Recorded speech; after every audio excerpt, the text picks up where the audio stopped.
think that the ride on this is smooth, though. It is very smooth. I think it's full independent, and that helps the suspension for a nice ride. So it's starting to grow on you? You starting to like this now?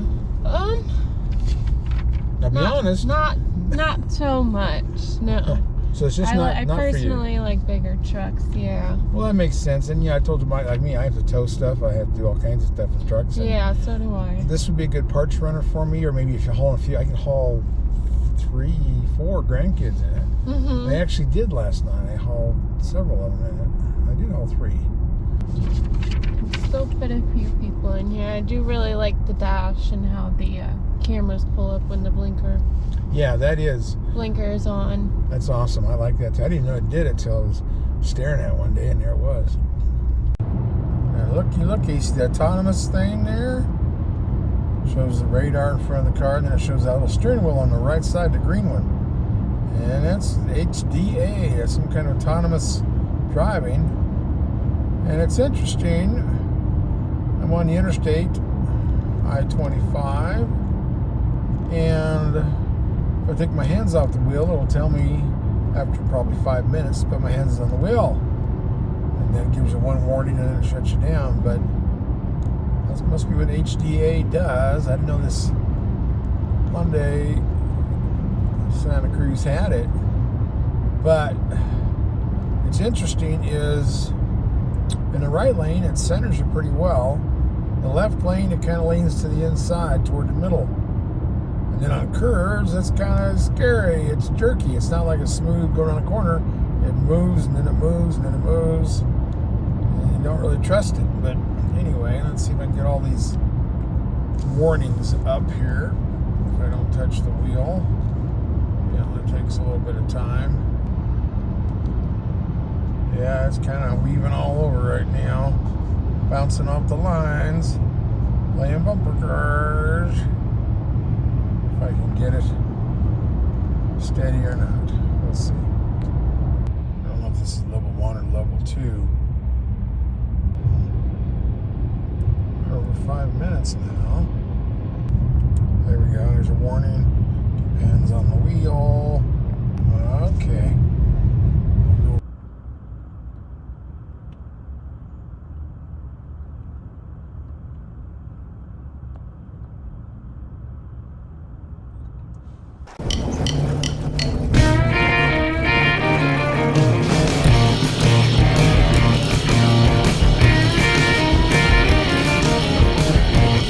Don't go away, Mr. Truck.tv. We'll be right back.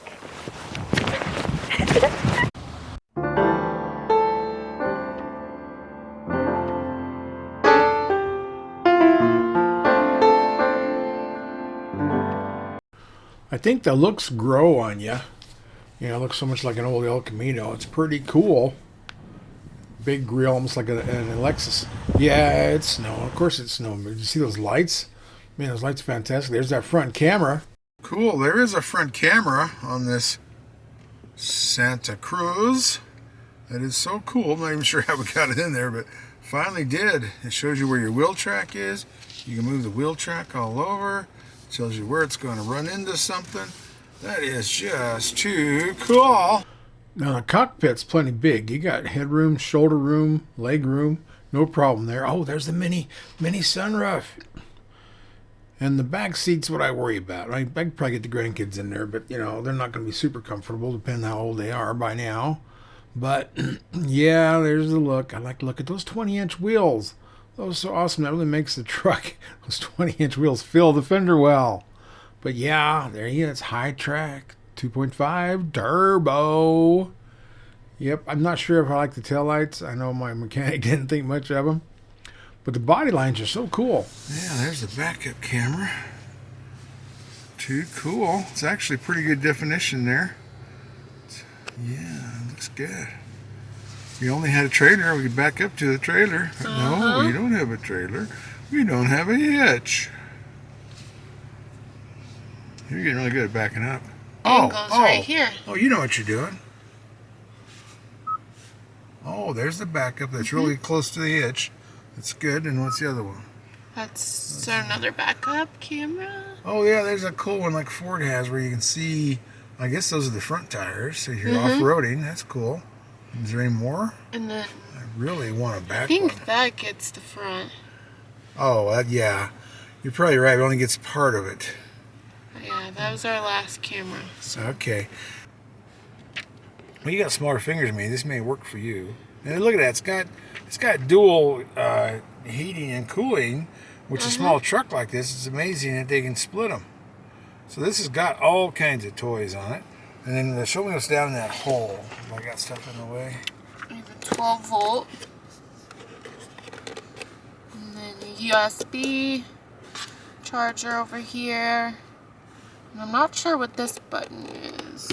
Yeah, well, I've seen that before. I've seen that on a Honda and a Toyota before. I thought it was a switch, but... Yeah, it's some... I don't know. I'll have to look it up. If you folks know what the hell that little thing is... It doesn't even turn on. It's like you can't even click it. Yeah, I've seen that before. And it's a European, Japanese kind of a symbol, whatever it means. I'd have to dig out the manual. And it's a pretty big manual. I don't think I could read that whole thing. Okay, Izzy. I like it's a regular shifter instead of a knob. A lot of these vehicles this size have just put a knob. And this really works. And it looks like it's got a plus and minus, which means you can manually shift this one, which is good, by moving the shifter. Okay, what's in this cluster of buttons here? Actual buttons. I like this. Yeah, your parking button right here. Downhill to set. These are your cameras here. Cool. And then your axle lock. Yeah, that's the middle axle called middle. Well, I call them transfer case. I guess it's called the middle differential. Yeah. And the auto hold, I think that's going uphill, is my guess. I don't know. And then, what's this row of? Yeah, by the console, it's your heated seats, air conditioned seats, and heated steering wheel. Option, man. This is cool. And tilt and telescoping wheel. It's got adaptive cruise control in the steering wheel. And just that's all up here. Yeah, it's kind of weird buttons because you move this side up and down, but you can't move that side up and down. Yeah. So you got to get used to it. Once you're used to it, you can figure it all out. And then that dash is so cool. I've showed these once, but turn your blinkers on. Yeah, nice dash. Yeah, just show me the blinkers. There it is. That's your left blinker over on your speedometer. It goes 160 miles an hour. And then the other blinker shows off your tachometer. That is just so cool. So yeah, I mean, it's neat. It's probably a cheaper way to build these. But I would still like some knobs for like the heat, the radio, the fan, all that stuff would make me so happy. Yeah, some easier knobs would be nice. But like I said, this is loaded. It's got, power seats. It's got all kinds of stuff. So it's not by any means. And then up here we got, look at that. We got a baby moonroof. Yep, we still got a moonroof. Yeah, cool. It's a small one. What else would you have in a small truck? But yeah. And this rest of this is just... running it back, and there's that symbol, kind of like that symbol again. I don't know. SOS. I guess if our ship is sinking, we do that. Map lights. Oh yeah. Now, what we didn't do in the back seat. Okay, you got what? I guess you got air conditioning in the back. And charging good. ports. And it's a mini one, a mini console. But yeah, the console. Actually, I'll show you that when I get in the front. And what's this back? It's the back window. Yeah, I'll show you the back window. It's the manual. Is that a mini window? Little mini window. It's as big as my hand. So I guess the person in the backseat would have to get that shotgun out that window. Wow, that is just too cool. Okay. Yeah. See, this line goes all the way from the door. Maybe even goes into the back door. And that looks cool. And it swoops down into this dash. Then it swoops up and then it sees you. Up. Yeah, so that's cool. Back over here. Yeah. Not really a fan of the screen though. Yeah, it's gigantic. It's not my favorite. It's 10-inch 3. I think actually both screens are 10-inch 3 wide. So it gives you quite a bit of room in there. But it's kind of deceiving here because this is the screen and this is all the touch buttons. So you look at it, you think it's the whole thing when it's not. No.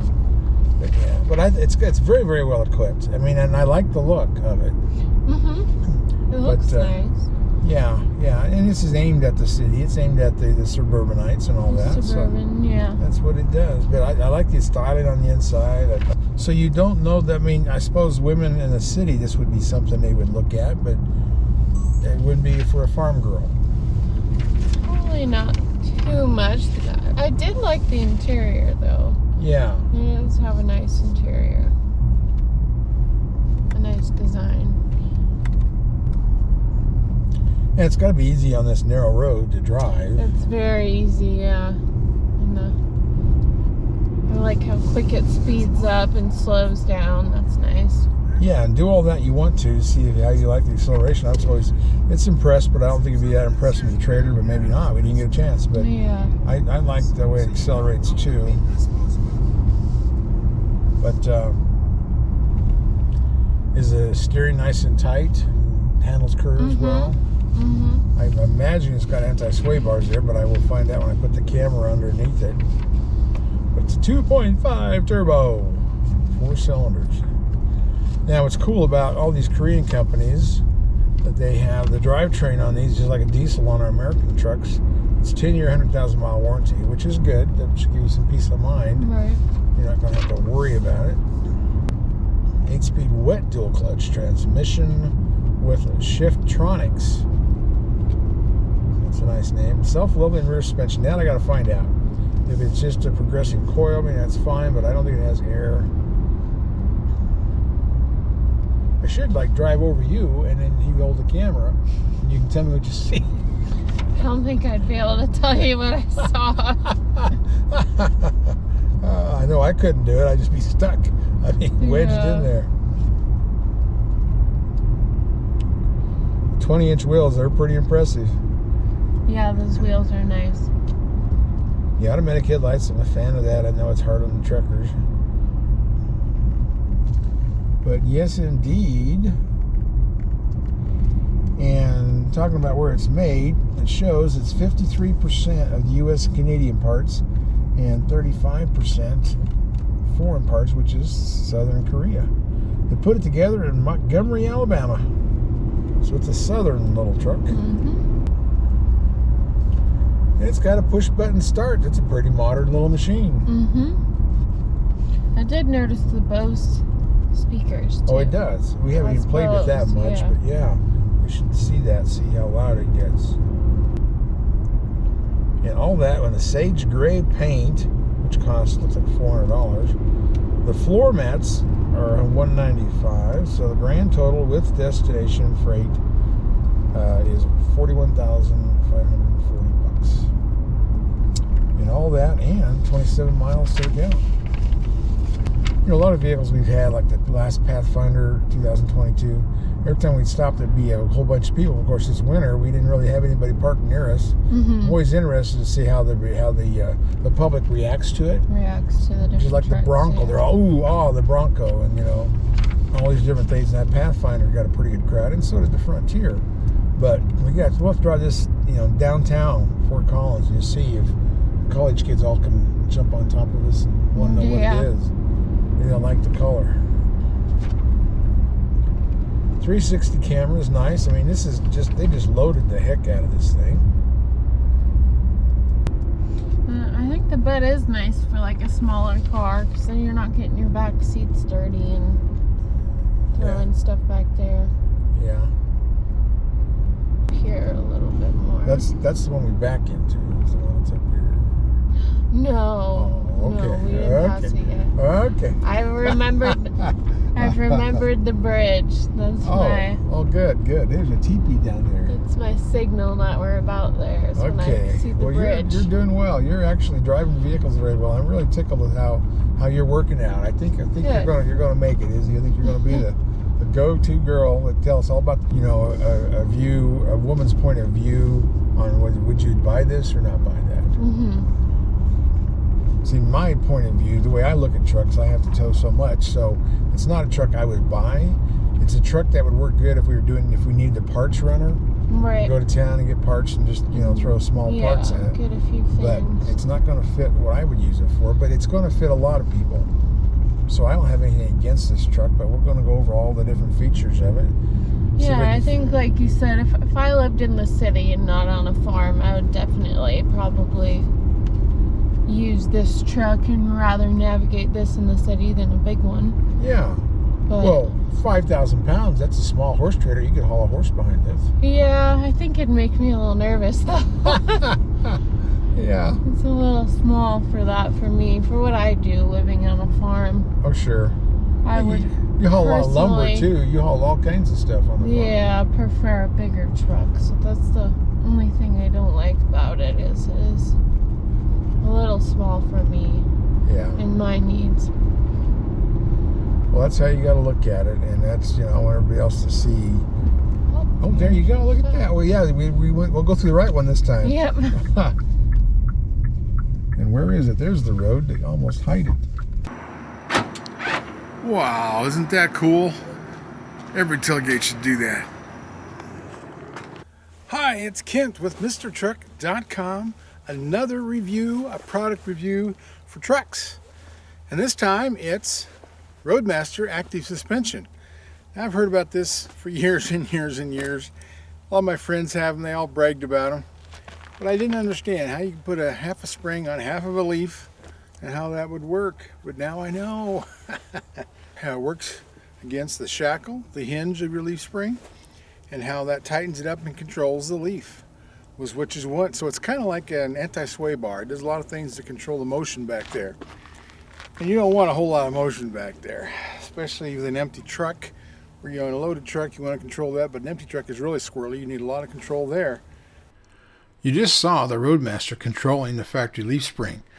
And that's what it does. It controls it during a wheel hop when the axle's trying to bounce and then go sideways on you. Controls the axle wrap, which is the drive shaft, universal joints and the pinion, all torquing too much angle because of the leaf springs turn into like a big S. It actually bends the factory leaf springs going through axle wrap. And just shows you just how easy it is to install. It's very quick installation. I think I did it in 30 minutes. And then in here it shows, where I installed it. You install it to the eye in the front. The part goes underneath the leaf springs, and then this part cups back over by the shackle, the hinge. Well, thanks for watching. Please subscribe, and we'll see you at the gas station.